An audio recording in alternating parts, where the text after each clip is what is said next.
मुल्तान में मौजूद हैं। मेरा आपसे सवाल है कि सेनेट इलेक्शन आ रहा है, मुल्तान से ही एक उम्मीदवार सेनेट के लिए इलेक्शन लड़ रहे हैं, जिनको कि समझा जा रहा है कि वो सेनेट में कामयाबी मिलेगी उन्हें। आपके इस बारे में क्या ख्याल है?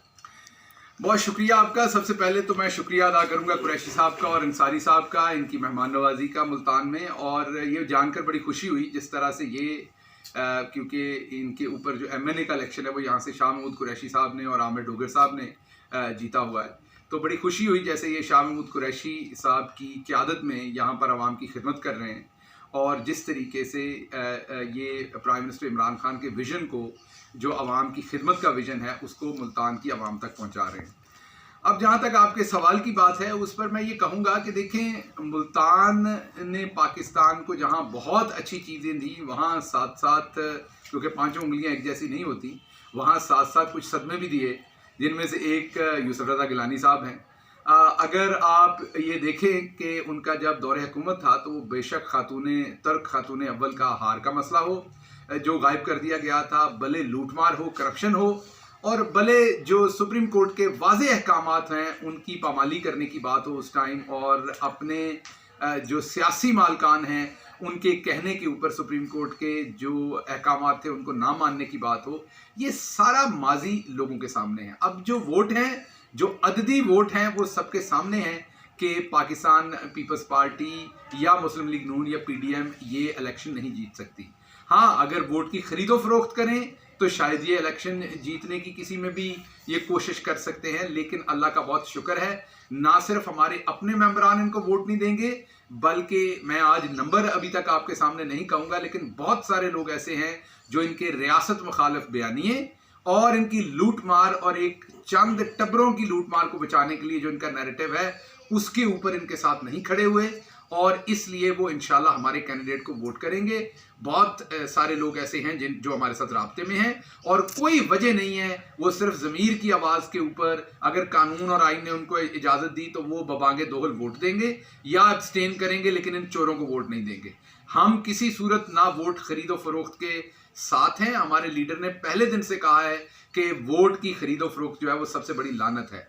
इमरान खान जो है वो 2013, 2015, 2018 हर टाइम जब सेनेट में या हम हुकूमत में आए या सेनेट का इलेक्शन हुआ, उन्होंने वोट की खरीदो फरोख्त के खिलाफ बात की।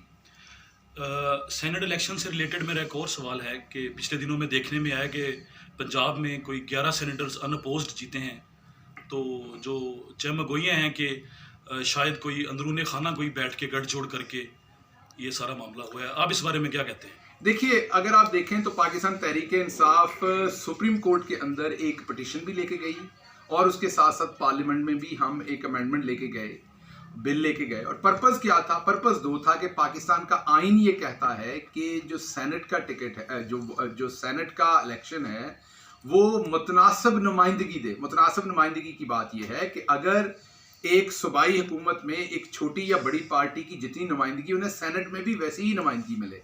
अगर आप वोट की खरीदो फरोख्त करेंगे तो एक जमात जिसकी नुमाइंदगी किसी सूबाई असम्बली के अंदर है, उसको सेनेट में अगर नुमाइंदगी नहीं मिलेगी तो ये आइन के खिलाफ है। मैं कानून के नहीं कह रहा, ये पाकिस्तान के आइन के खिलाफ है।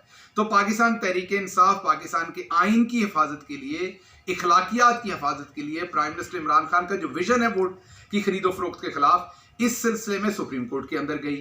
और हमारा मतमा नजर यही है कि मुतनासिब नुमाइंदगी मिले। अब नून लीग और पीपल्स पार्टी हमारे खिलाफ गए वहां पर, लेकिन आपने देखा कि अल्लाह का शुक्र हुआ, जो हमारा स्टांस था वो जीता। नून को और काफ को पंजाब में हमारे स्टांस पर आना पड़ा। हमारा स्टांस क्या है कि जिसकी सूबाई असम्बली में सीटें हैं, सेनेट में उसकी सीटें उतनी ही हो, उतनी ही मुतनासिब नुमाइंदगी हो। और यही पाकिस्तान का आइन वाशगाफ अल्फाज में ये एक्सप्लेन करता है, जो आइन और कानून की बात है। और जिस चीज की हम पिटीशन लेके गए थे, तो इससे ये साबित हुआ कि जो हमारा स्टांस था वो पंजाब में जीता। नून को और पीपल्स पार्टी को आप अवामी दबाव कह लें, इनको अपने जो इनके मेंबरान थे उनके दबाव में कह लें, वैसे तो ये हमारे साथ कहते हैं बात ही नहीं करनी, इनके साथ तो किसी जगह पे खड़े ही नहीं होना, इन्हें तो हमें टफ टाइम देना चाहिए था उस हिसाब से। लेकिन आपने देखा ये कि पतली गली से कट मार के ये निकल गए, और जो हमारा स्टांस था कि मुतनासिब नुमाइंदगी हो वो हुआ। हुकूमत वक्त होने के नाते हम जोड़ तोड़ कर सकते थे, जैसे ये खरीदो फरोख्त करते रहे हैं। आप अगर देखें तो सिर्फ जो अल्लाह उन्हें जन्नत में जगह दे, मरहुमा जो कलसूम नवाज साहबा थी, उनके एक इलेक्शन में 250 करोड़ रुपए सरकार के इन्होंने झोंके थे ज़िमनी इलेक्शन में, क्योंकि इनकी हुकूमत आ चुकी थी पंजाब में। तो अगर हमने ऐसे काम करने होते तो हम खरीदो फरोख्त करके ज्यादा सीटें लेते, लेकिन हमने मुतनासिब नुमाइंदगी की बात की, हमने उसकी बात की जो आइन कहता है, और आखिरकार इनको घुटने टेक के हमारे स्टांस पे आना पड़ा। और पंजाब में इसलिए पाकिस्तान तहरीक इंसाफ की विक्ट्री हुई कि जो हमारा स्टांस था वही आखिरकार पंजाब में हुआ। तो इसमें कोई ले दे नहीं हुई, सिर्फ और सिर्फ इनको पता था कि इनके मेंबरान इनके साथ नहीं खड़े, इन्हें वोट नहीं पड़ने। हमने तो हुकूमत वक्त ने उतने ही लोग खड़े करने थे, क्योंकि अगर हम ज्यादा लोग खड़े करते तो फिर जो हमारे लीडर का स्टांस है कि आपके वोट कम है और आपने उम्मीदवार ज्यादा खड़े किए हुए हैं, जो आपके सामने केपी में 8 के 6 उम्मीदवारों के ऊपर आपने 2 सेनेटर बना लिए थे पीपल्स पार्टी ने, फिर तो हम भी वही काम करते। तो हमने तो अपने अजाफी उम्मीदवार विड्रॉ करने ही करने थे, क्योंकि हम इसमें बिलीव करते हैं कि मुतनासिब नुमाइंदगी हो। इन्होंने क्यों किए, इनसे पूछे, क्योंकि ये तो कहते थे कि हमारे हिस्से की भी वोटें लेंगे। तो क्या इनसे सवाल पूछें कि आपने क्या कोई साजबाज की या आपके मेंबरान भाग गए थे आपको वोट देने पे? तो हकीकत यह है कि इनको पता था कि इनके मेंबरान इनके साथ नहीं खड़े, इनको वोट नहीं पड़ेगी। इन्होंने इसी में गनीमत जानी कि अपनी इज्जत बचाएं। अल्लाह का शुक्र है कि पाकिस्तान तहरीक इंसाफ का स्टांस इसमें प्रूव हुआ और विक्ट्री हुई। डॉक्टर साहब, मेरा आपसे आखिरी सवाल है कि पिछले दिनों में आपने देखा कि अदालत आलिया ने हमजा शहबाज शरीफ को जमानत पर रिहा कर दिया है।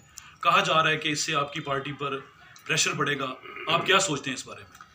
जी देखिए, इससे 2 लोगों पे प्रेशर बढ़ेगा। एक तो इससे प्रेशर बढ़ेगा शहबाज शरीफ साहब पे, क्योंकि अब उनको जो मासूमियत का जो ढोंग है वो नहीं रचा सकेंगे, क्योंकि उन्हें भी प्रूव करके अपने आप को मासूम साबित करके या तो बाहर आना पड़ेगा, और अगर जेल में है तो बड़ा क्लियर है फिर कि अगर अदालतें आज़ाद हैं उनके बेटे को जमानत देने पे, तो फिर शहबाज शरीफ साहब के साथ जुल्म कैसे हो सकता है। इससे यह भी स्टांस प्रूव हुआ कि हमारे ज़माने में हम ना किसी अदारे पे और किसी अदालत पे ऐसी कोई प्रेशर इनकी तरह जैसे माजी में ये बिल्ड करते रहे हैं जस्टिस क्यूम और दूसरों के थ्रू, कि हमारे ज़माने में ऐसा नहीं होता। तो पहला तो ऑनर्स ऑफ प्रेशर इनके ऊपर आ गया। दूसरी बात, जो असल प्रेशर इसमें बिल्ड होना है वो मरियम नवाज के ऊपर होना है। आपने देखा कि जब हमजा शहबाज जेल से रिहा हुए तो उस दिन उनका एक दिन था जिसमें उनको मीडिया ने कवरेज देनी थी। मरियम सफदर ने जाके उसे हाईजैक किया। जब वो तकरीर करने लगे तो वो गाड़ी से बाहर निकल आई, सारी अटेंशन वर्कर्स की उन्होंने अपने तरफ की। तो अब ये चूहे बिल्ली का जो खेल है और रेस है, ये आपको लगती हुई नजर आएगी। अब जो, क्योंकि ये सल्तनत है, ये कोई डेमोक्रेसी तो है नहीं इनकी पार्टी में, तो अब ये जो राजकुमार राजकुमारी की जो जंग है ये आपके सामने शुरू होगी कि नया वली अहद कौन होगा। मरियम सफदर अपनी लड़ाई करेंगे, हमजा शहबाज अपनी लड़ाई करेंगे। सेनेट का जो इलेक्शन था उसमें हमजा शहबाज और शहबाज शरीफ का जो ग्रुप था मुस्लिम लीग नून में, वो प्रवेल किए हैं। और वो रिसेंट जो मरियम का जवाब है एक प्रेस कॉन्फ्रेंस में, उससे बड़ा एविडेंट है कि उनको तो पता ही नहीं था सेनेट का अरेंजमेंट कैसे हुआ है। तो वो प्रिवेल किए हैं, और मैं आने वाले दिनों में मरियम सफदर को बहुत मुश्किल में देखता हूं, क्योंकि अब हमजा एक्टिवली पॉलिटिक्स करेंगे। मुझे हमारे ऊपर तो कोई प्रेशर नजर नहीं आ रहा, मुझे प्रेशर इन पे अब नजर आ रहा है। बहुत शुक्रिया आपका।